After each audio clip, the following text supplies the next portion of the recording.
पंचदेव ये पंचदेवंकर उपासना करी पंचदेवंकर पूजा करी गजपति राजा आसीचंती आज अपेक्षार अंत करी बड़दाण्ड को माँ भद्रांकर रथरे छेरा पहरा नीति संपन्न वर्तमान करुछंती। गजपति राजा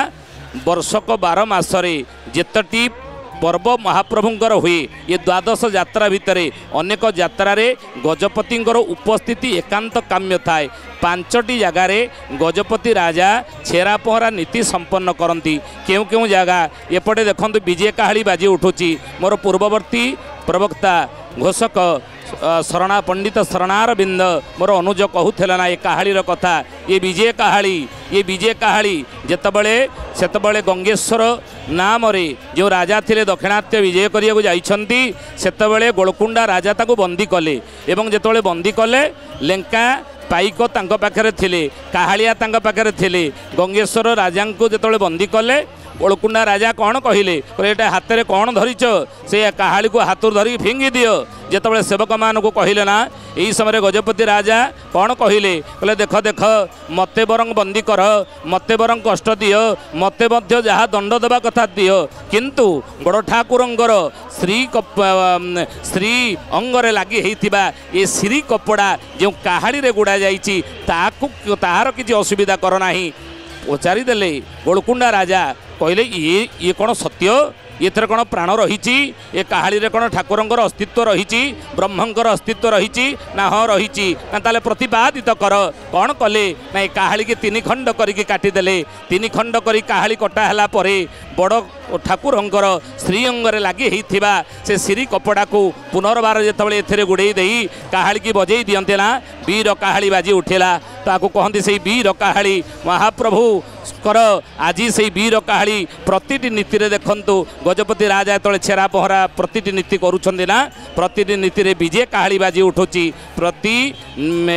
द्वादश यात्रा भितरे अनेक यात्रा रे गजपति राजा छेरा पहरा कर्म करंती बा ए नीति करंती 5टी जगार से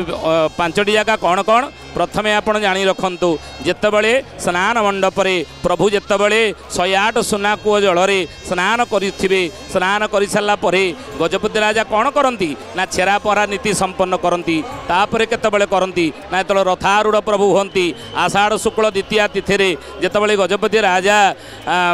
3 रथरे ठाकुरंकर छेरा पहरा नीति संपन्न करती। वर्तमान समय आम संदर्शन करुचे प्रिय भक्त बंधु कांपिल्य बासिनीमा जोग माया अनिर्वचनिया जहाँ को स्कंदारूढ़ करी दैतापति सेवक माने आज माँ भद्रां को उपवेश करैछंती ये दर्प दलन रथरे स्कंदारूढ़ आसी कहीं ना माँ ये अनिर्वचनिया जा देवी सर्वभूतेषु से माँ ये जाति माँ को सम्मान देइछि माँ को सम्मान देई नथिला बेली गोटे जुग सत्य जुग मुक्त केशा मौनावती केश मुकुला करदेला सत्य जुग शेष हो गला मुरासुर मला आउ गोटे जुगरे माँ सम्मान पाइला नाही कौटी सम्मान पाइला नाही ना त्रेता जुगरे रावण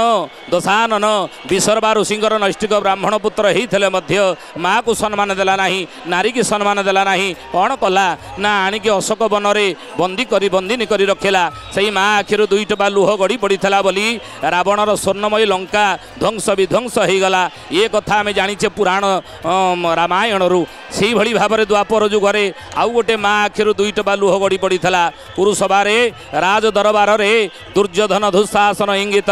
जितेबाला गोटे माँ को व्यवस्था करिया जाऊला नारी नुहे केबे अबला दुर्बला नारी समाजर कीर्ति नारी नुहे केबे प्रेमर पितुला नारी समाजर भित्ति जितेबाला से नारी अपमानित है नारी जितेबाला निंदित है नारी जितेबाला अत्याचारित है से द्वापर जुगर पुरुषभारे 2 टोपा लुह गढ़ी पकई से नारी कौन है परिणाम स्वरूप आम अल्प बहुत समय समस्ते जाचे महाभारत पढ़ी कौन है ना कुरुवंश विनाश हो गला। आहा देखंतु सुंदर भाव में गजपति राजा किभली गोटे पर गोटे नीति संपन्न करुछंती।